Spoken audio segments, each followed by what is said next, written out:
When reviewing a title, it is important for the reviewer to take in consideration everything both within and around the game, not only addressing the quality of the game itself, but also the quality compared to titles released around the same time or games from the same franchise, to contextualize the game reviewed. One variable that is however unclear if it counts or not within the review is the price of the game in question. If you get a game discounted or for free, can you review it honestly? First things first, roll the intro.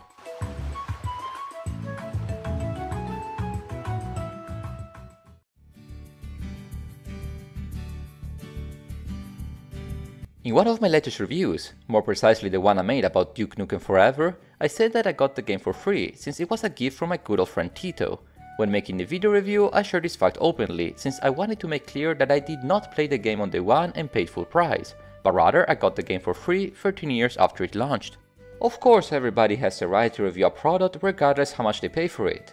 If a video is sponsored, this fact must be declared.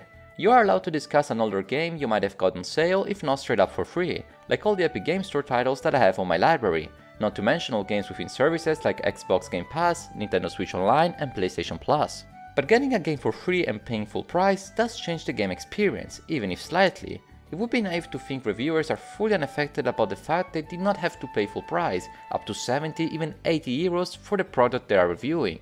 There is simply an uneven level of expectation when a product is very expensive or very cheap.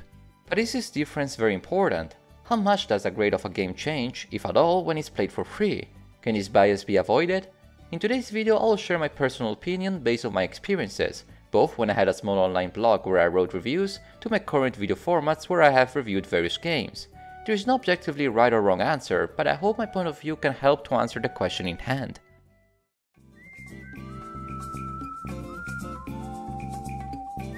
While in my opinion video games are much more than entertainment products, from a practical point of view, the decision of whether or not to buy a game does come back to money. Should I buy this newly released game at full price or play another title for a discount? It of course depends on the game. I bought Kirby in the Forgotten Land at full price, but decided to pick up Mirror's Edge Catalyst only when it dropped below 5 euros, both decisions made based on the game's reviews. The quality of both titles vary greatly. Kirby in the Forgotten Land is an award-winning platform adventure title, one of the best games I've ever played, while Mirror's Edge Catalyst is an okay platform adventure title. Far from being the worst, but it has definitely a lot of wasted potential. The price did not determine the quality of both titles, but it did influence me to decide to purchase them, meaning that I did adjust my personal scale, even if I had not done that explicitly. But while the user is justified to adjust their purchases based on the cost, are reviewers completely unaffected by the game's price? The short answer is no, and rightfully so. It makes no sense to apply the same standards to a AAA title and to an indie game, both often sold at different price ranges. But that's not the right question to ask. The one on the title of this video is there an unfair bias when reviewing free games? Something quite more precise and harder to untangle. The gut answer I would like to give to this question is again no, because by definition a good review should take in consideration exclusively the objective quality of a title, to be analytical and detailed in such a way that it can be useful for users who are interested to purchase the game reviewed. However, unlike the machine, human reviewers like myself have biases based on our own personal experiences and subjective perceptions, and that includes human factors around the game, including purchasing a title at full price or at a discount, if not getting it fully for free. It is inherently true that for the reviewer there is less pressure judging a game obtained for free than judging one that was a chunk of their salary. If a game was obtained for free, the reviewer cannot ask the question, was this game worth it? Because there was quite literally no purchase and thus nothing to lose. How can something be defined as a waste of money if the price for it was zero? This reality is factual and cannot be denied, but this does not mean that the review that follows is dishonest. A good reviewer will still point out the flaws of a bad game and the praises of a good one, regardless how they obtain the game. If I were to review a game Steam gave me for free like Deep Silver's Killer is Dead, I would talk positively about the art direction and the combat, but poorly about the side missions and the storytelling. It is true that I got the game for free, but this does not mean that I liked everything that was in it. It may be true that I might be less outraged about a game's shortcomings, but this does not mean that I will simply close an eye. In the side review of Duke Nukem Forever, I did explain why the game failed and what were the critiques players had with the title at launch, all critiques very valid, especially for the year of release. It is true that I did talk positively about the game, deeming it to be underrated, but I did not glance over the negatives just because I did not pay a penny for it. A game I played for free thanks to a humble bundle that I did not like was Murder Assault Suspect. I played the game many years ago and I just did not enjoy it. I found the plot weak, the gameplay weaker, just an overall bad experience to be honest. When I bought that Humble Bundle, I did it for other Square Enix games, so technically I did not buy this specific title, it was an extra. But this does not change my opinion on the game, and I feel sorry for the people who share my take but actually bought the game at full price. One thing that is quite important when reviewing a game obtained for free is to keep in mind that there are people who did or will buy the game at full price. I once saw a video review of an Xbox title that stated that the game was worth it since it was included in Xbox Game Pass, and thus for free.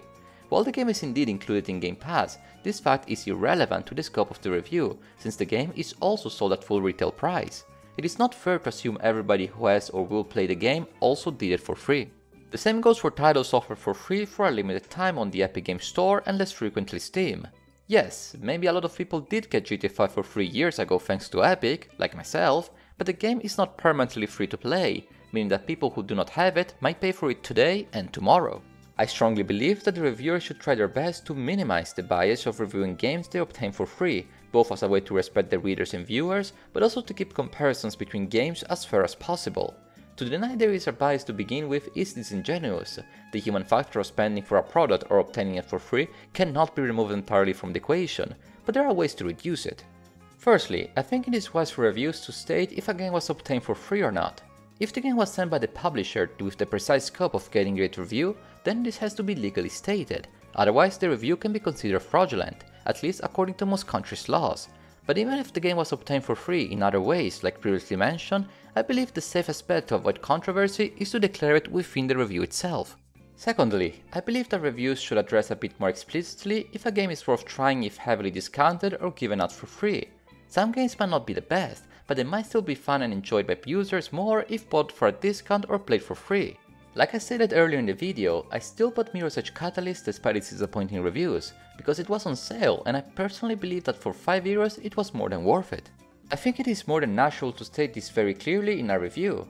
A game is not just the best thing ever or trash, but often something in the middle, and stating a game is worth picking up if discounted or played for free within the review is the safest bet of them all.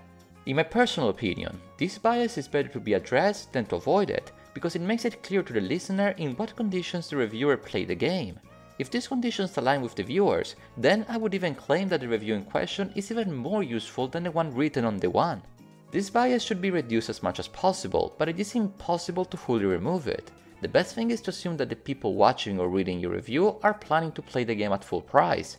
At least in my opinion, I can guarantee that when reviewing games, I will make it clear if I bought them full price, discounted or for free, to address the bias and deliver an honest review.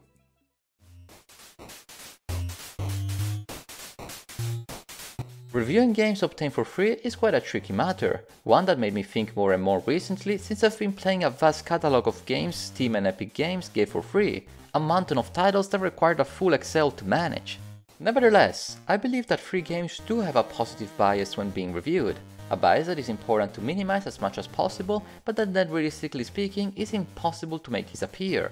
When I review games I got for free, I always declare it first and try my best to still remain as objective as possible. If you made it this far, I wanted to thank you one too many free games times for watching today's video.